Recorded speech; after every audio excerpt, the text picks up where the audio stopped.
Third reactor, roll off.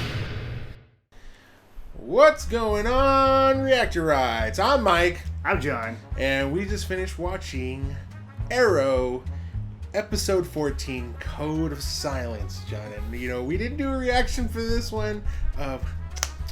Why is that, John? Because Arrow, out of all the shows that we do, Arrow is my least favorite show to do. And as the title implies, Code of Silence, that's what I want to do with this review. I don't even want to talk about it. Just watching the show, I just get angry. And I hate getting angry. And then you guys probably don't want to see me get angry about a show, especially if you guys are enjoying the show, this episode.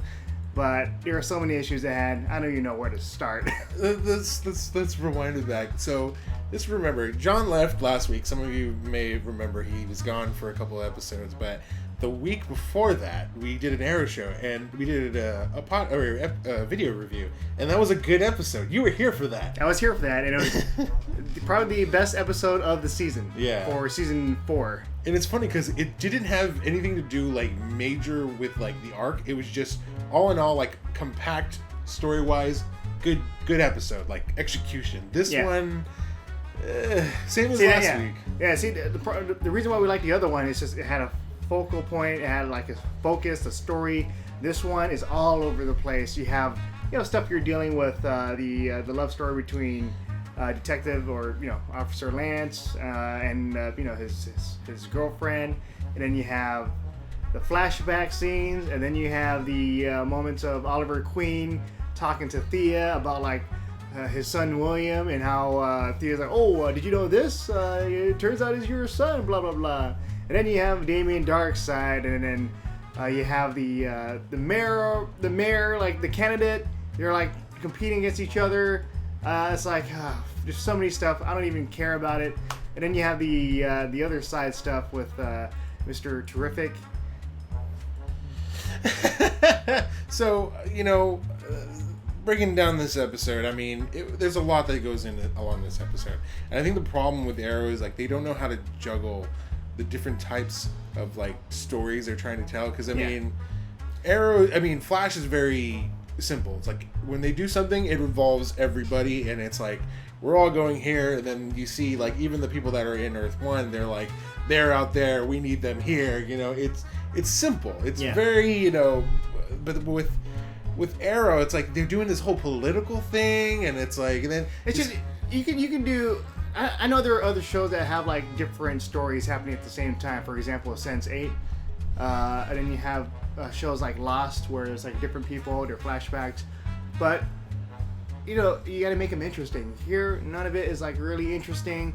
The bad guys, they're not even interesting. I'm here, I want to take out Oliver Queen so that he can't become the mayor. Blah blah blah. Yeah, the whole Damien Dark thing. I remember we had a viewer who commented on one of our previous episodes saying the reason why Damien Dark's doing all this is because he's supposed to do some sort of rebirth or whatever. He's supposed to do some sort of I don't know, change the world rebirth thing. And it's then what does this whole mayoral this whole campaign for being a mayor matter anyways? Yeah. What is the purpose of this? The fact that they were trying to be mayor.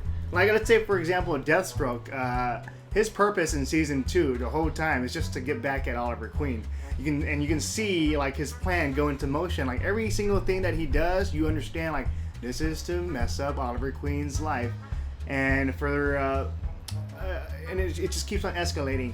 While for this season 4, it's going up and down. It's okay, I'll change my mind. I won't hurt you this time.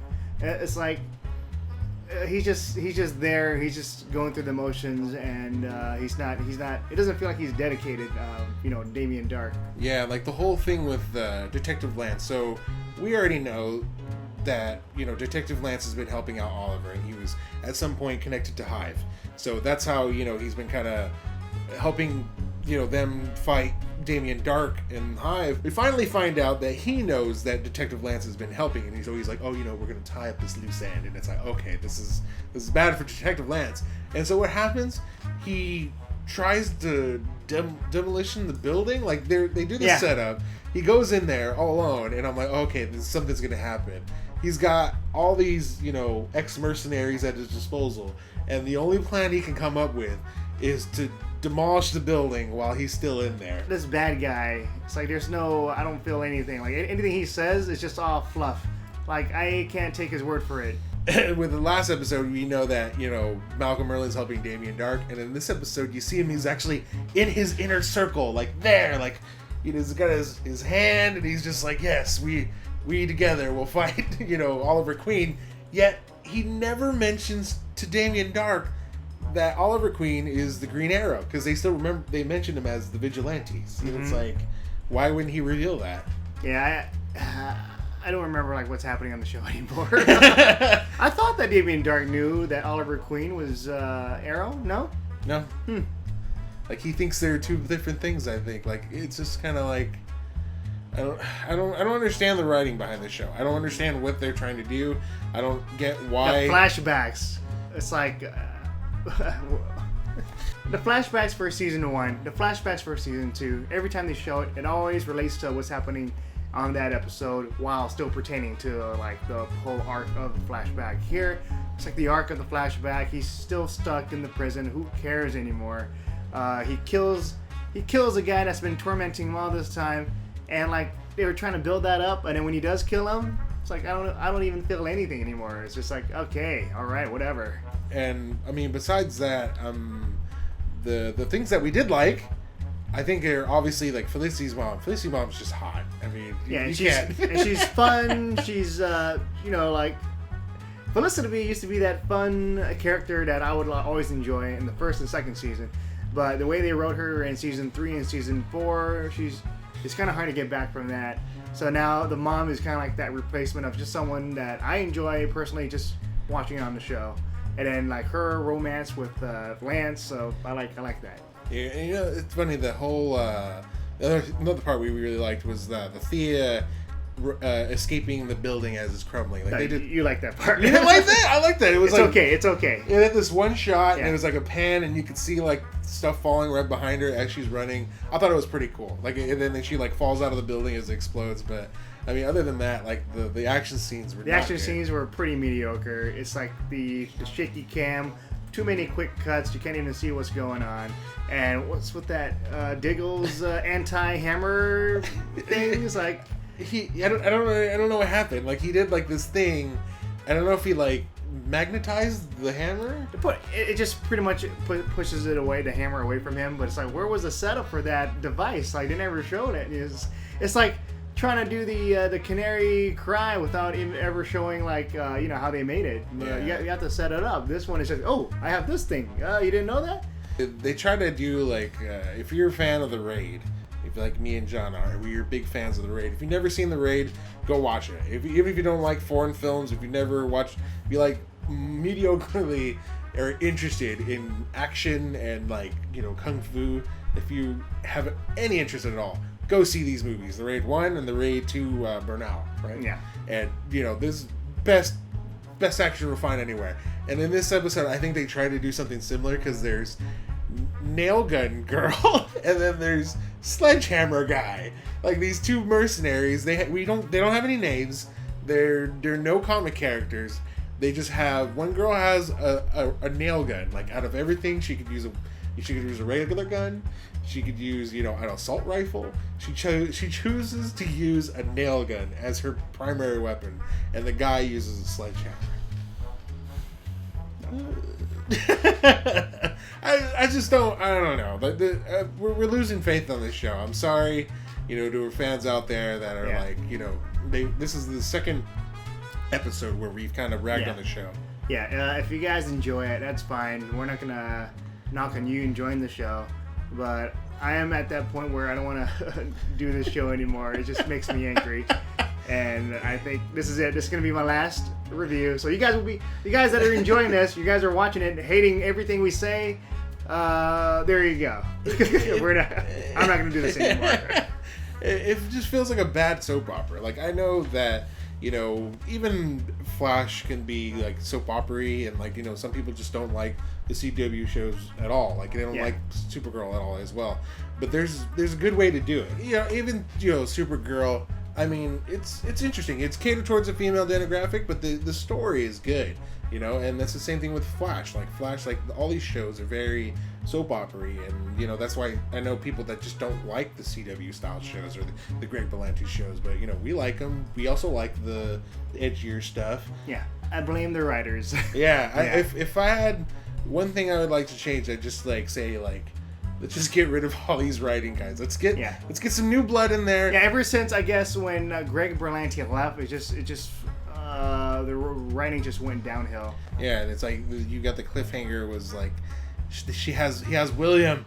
Oh my God! And he's like, go play with this is William. Go play. And it's like, okay, so nothing bad's gonna happen to William. Like, where's the immediate threat? Like, yeah, he doesn't feel threatening.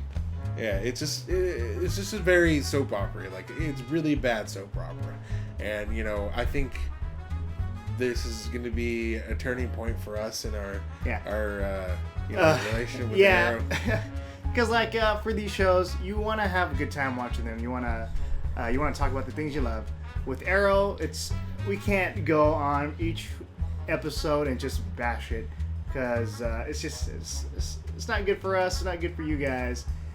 Because it's like you guys already know that we don't like the show, so we'll just move on from that. We'll move on to other things that has our interest, and so Arrow doesn't right now.